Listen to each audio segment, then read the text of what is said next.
हाँ तो 7th class देखो बेटा, आपके चौथा पार्ट चल रहा था, ठीक है, वो पूरा हो गया था कठपुतली।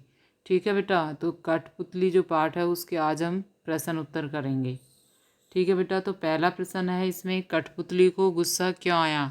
तो देखिए बेटा, क्यों आया था कठपुतली को गुस्सा, क्योंकि वो दूसरों के इशारों पर क्या करती थी, नाचती थी। ठीक है बेटा, और चारों ओर से धागों के बंधन में वो बंधी हुई थी। ठीक है बेटा, कैसे रखा जाता था कठपुतली को, चारों ओर से धागों के बंधन में बांध करके उसे रखा जाता था। ठीक है, और धीरे धीरे दूसरों के आदेशों का पालन करते करते वह इस बंधन से क्या हो जाती है, थक जाती है। ठीक है, और अब वो क्या होना चाहती है, स्वतंत्र होना चाहती है और अपने पाँवों पर खड़ी होना चाहती है। ठीक है, धागों में बंधना उसे पराधीनता लगती है, इसलिए उसे अपनी व्यवस्था पर यानी अपनी मजबूरी पर गुस्सा आता है। ठीक है बेटा, कठपुतली को क्यों गुस्सा आया था कि वो दूसरों के इशारों पर नाचती है और चारों ओर से धागों के बंधन से बांध के उसे रखा जाता है, और धीरे धीरे दूसरों के आदेशों का पालन करते करते वह इससे क्या हो जाती है, थक ना जाती है, यानी इस बंधन से वो थक जाती है। ठीक है बेटा, और वह अब क्या होना चाहती है, स्वतंत्र होना चाहती है, अपने पाँव पर खड़ी होना चाहती है। धागों में बंधना उसे क्या लगती है, पराधीनता लगती है, इसलिए उसे अपनी व्यवस्था पर क्या आता है, गुस्सा आता है, यानी अपनी मजबूरी पर उसे गुस्सा आता है। ठीक है बेटा, तो आगे देखिए, दूसरा प्रश्न देखिए, कठपुतली को अपने पाँव पर खड़े होने की इच्छा है, लेकिन वह क्यों नहीं खड़ी होती है। अब देखिए इसमें कि कठपुतली को अपने पाँव पर खड़े होने की इच्छा है, लेकिन वो क्यों नहीं खड़े होना चाहती है, वो स्वतंत्र तो होना चाहती है, लेकिन उसे में क्या नहीं है, क्षमता और साहस नहीं है, और एक व्यक्ति को स्वतंत्र होने के लिए साहस और क्षमता की आवश्यकता होती है, जो कि एक कठपुतली में नहीं होती है। ठीक है बेटा, तो क्या हो जाएगा इसका कि कठपुतली अपने पाँव पर खड़े होने की उसे इच्छा है, लेकिन वह खड़ी क्यों नहीं हो पाती है। कठपुतली अपने पाँव पर खड़ी होना चाहती है, अर्थात पराधीनता उसे पसंद नहीं, लेकिन वो खड़ी नहीं होती है क्योंकि उसके पैरों में स्वतंत्र रूप से खड़े होने की शक्ति नहीं है। और स्वतंत्रता के लिए केवल इच्छा ही नहीं, अपितु किसकी आवश्यकता होती है, क्षमता और साहस की भी आवश्यकता होती है, जो कि एक कठपुतली में नहीं है। और उसे यह भी चिंता है कि अन्य कठपुतलियों पर उसके इस विद्रोही कदम का क्या प्रभाव पड़ेगा, यानी जब वो स्वतंत्र होने के लिए वो कोई कदम उठा लेगी तो उस कदम का अन्य कठपुतलियों पर क्या प्रभाव पड़ेगा, इस बात की भी उसे चिंता रहती है, इसलिए वो खड़ी नहीं हो पाती है। ठीक है बेटा, आगे देखिए, तीसरा प्रश्न देखिए, पहली कठपुतली की बात दूसरी कठपुतली को क्यों अच्छी नहीं लगी। अब देखिए बेटा, इसमें क्यों अच्छी नहीं लगी नहीं आएगा, क्यों अच्छी लगी, क्योंकि स्वतंत्रता की बात तो उन्हें क्या लगी थी, अच्छी लगी थी ना सभी कठपुतलियों को, उन्होंने उसकी प्रेरणा ली थी। ठीक है, प्रेरणादायी उसकी बात लगी थी पहली कठपुतली की, क्योंकि वो भी गुलामी में नहीं रहना चाहती थी। ठीक है बेटा, तो क्या हो जाएगा प्रश्न की पहली कठपुतली की बात दूसरी कठपुतलियों को क्यों अच्छी लगी। ठीक है बेटा, तो क्यों अच्छी लगी थी कि जब पहली कठपुतली ने स्वतंत्र होने के लिए विद्रोह किया तो दूसरी कठपुतलियों को यह बात अच्छी और प्रेरक लगी, क्योंकि बंधन में रहना कोई भी पसंद नहीं करता है, वे भी अपनी इच्छा अनुसार जीना चाहती थी। ठीक है, वे भी गुलामी के बंधनों से दुखी और थक चुकी थी, इसलिए वो क्या होना चाहती थी, आज़ाद होना चाहती थी। ठीक है बेटा, तो आगे देखिए, चौथा प्रश्न देखिए इसका कि पहली कठपुतली ने स्वयं कहा कि ये धागे क्यों हैं मेरे पीछे आगे, इन्हें तोड़ दो, मुझे मेरे पाँवों पर छोड़ दो। तो फिर वह चिंतित क्यों हुई, ये कैसी इच्छा मेरे मन में जगी, नीचे दिए वाक्यों की सहायता से अपने विचार व्यक्त कीजिए। अब देखिए बेटा, इसमें क्या बताया गया है, किन पंक्तियों की सहायता से आपको इसका उत्तर देना है, कि किन पंक्तियों की सहायता से देना है। कि पहली पंक्ति है कि उसे दूसरे कठपुतलियों की जिम्मेदारी महसूस होने लगी थी, उसे शीघ्र स्वतंत्र होने की चिंता होने लगी थी, वह स्वतंत्रता की इच्छा को साकार करने और स्वतंत्रता को हमेशा बनाए रखने के उपाय सोचने लगी थी, और वह डर गई क्योंकि उसकी उम्र कम थी। अब देखिए बेटा, उसको कैसे करना है इसको, कि इसके मन में जो स्वतंत्र होने की जो इच्छा है वो किस प्रकार से जगी थी, इन पंक्तियों की सहायता से आपको उत्तर देना है। ठीक है बेटा, तो देखिए, कठपुतली अपने पाँव पर खड़ी होना चाहती थी, ठीक है, और पराधीनता उसे पसंद नहीं थी, लेकिन वह खड़ी नहीं होती क्योंकि जब उस पर अन्य सभी कठपुतलियों की स्वतंत्रता की जिम्मेदारी आती है तो वो क्या हो जाती है, डर जाती है। उसे ऐसा लगता है कि कहीं उसका उठाया गया कदम सबको मुश्किल में ना डाल दे। यानी सबके लिए स्वतंत्रता की जिम्मेदारी उठाने का साहस कठपुतली के अंदर नहीं था। ठीक है बेटा, अभी उसकी उम्र भी कम है, सोच विचार का दायरा भी उसका सीमित है, उसे दूसरों के सहारे की भी जरूरत थी। साथ ही स्वतंत्रता प्राप्त करने के बाद उसे बनाए रखना भी जरूरी होता है, इसलिए कथनी और करनी में अंतर होता है। ठीक है बेटा, कहना सरल और करना मुश्किल होता है। कहना है कि कहना तो सरल होता है लेकिन उस कार्य को करना उतना ही मुश्किल है। ठीक है बेटा, तो इस बात को कौन समझ चुकी थी? कठपुतली समझ चुकी थी।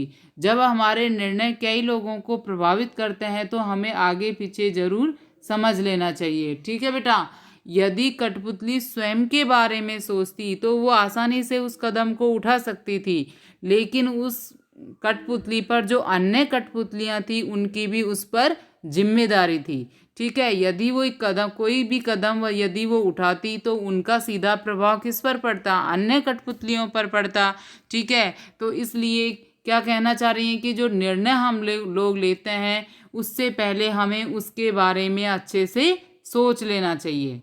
ठीक है बेटा, तो क्या आ जाएगा इसका उत्तर कि वो खड़ी तो होना चाहती थी, पराधीनता उसे पसंद नहीं थी, लेकिन वो खड़ी नहीं होती है क्योंकि जब अन्य कठपुतलियों की जो स्वतंत्रता की जिम्मेदारी है उस पर आती है तो वो डर जाती है। उससे क्या लगता है कि कहीं उसका उठाया गया कदम सबको मुश्किल में ना डाल दे। अभी उसकी उम्र भी कम थी, सोच विचार का दायरा भी उसका सीमित था और उसे दूसरों के सहारे की भी जरूरत थी।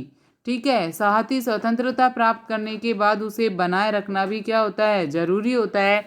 इसलिए कथनी और करनी में अंतर होता है, यानी कहना तो आसान होता है और उसको करना उतना ही मुश्किल होता है। ठीक है बेटा, जिसे कठपुतली समझ चुकी थी, यानी इस बात को कठपुतली समझ चुकी थी, कहने और करने में बहुत अंतर होता है। जब हमारे निर्णय कई लोगों को प्रभावित करते हैं तो हमें आगे पीछे के बारे में ज़रूर समझ लेना चाहिए। ठीक है बेटा, अब पांचवा प्रश्न आप देखिए। क्या इसमें कहना चाह रहे हैं कि बहुत दिन हुए हमें अपने मन के छंद छुए। इस पंक्ति का अर्थ और क्या हो सकता है? अगले पृष्ठ पर दिए हुए वाक्यों की सहायता से, जैसे अपन ने ऊपर का उत्तर दिया था वैसे ही वाक्यों की सहायता से अपन को इसका अर्थ लिखना है कि बहुत दिन हुए अपने मन के छंद छुए, यानी प्रसन्नता के दिन को क्या हो गई, बहुत दिन हो गए, यानी उसके जीवन में क्या था, दुख था। तो अब क्या होना चाहती है, वो खुशी को प्राप्त करना चाहती है। ठीक है, तो किसकी सहायता से करना है अपन को ये प्रश्न? तो देखिए, बहुत दिन हुए मन में कोई उमंग नहीं आई, यानी बहुत दिन हो गए लेकिन मन में कोई उत्साह, कोई प्रसन्नता नहीं आई। बहुत दिन हो गए मन के भीतर कविता सी कोई बात नहीं उठी जिसमें कि छंद की लय हो, प्रसन्नता हो, खुशी हो। ठीक है, बहुत दिन हो गए गाने गुनगुनाने का मन नहीं हुआ, और बहुत दिन हो गए मन का दुख दूर नहीं हुआ और ना ही मन में खुशी आई। ठीक है बेटा, तो इनके आधार पे इस पंक्ति का क्या अर्थ हो जाएगा कि बहुत दिन हुए अपने मन के छंद छुए। पंक्ति का अर्थ क्या हो जाएगा कि बहुत दिन हुए मन का दुख अभी तक दूर नहीं हुआ है और ना मन में खुशी आई है। ठीक है, कठपुतली क्या सोचती है कि बहुत दिन हो गए हैं, मन का दुख दूर नहीं हुआ है, यानी हम स्वतंत्र नहीं हो पाए हैं और पराधीन रहने से ही हम हमेशा क्या रहते हैं, दुखी रहते हैं। ठीक है, तो इस पंक्ति का क्या भाव अर्थ हो जाएगा कि मन का दुख अभी तक दूर नहीं हुआ है और ना ही मन में किसी प्रकार की कोई खुशी या प्रसन्नता आई है। कौन सी खुशी और प्रसन्नता की बात कर रही है? स्वतंत्रता रूपी खुशी और प्रसन्नता की बात। और मन का दुख दूर क्यों नहीं हुआ? क्योंकि वो पराधीन थी।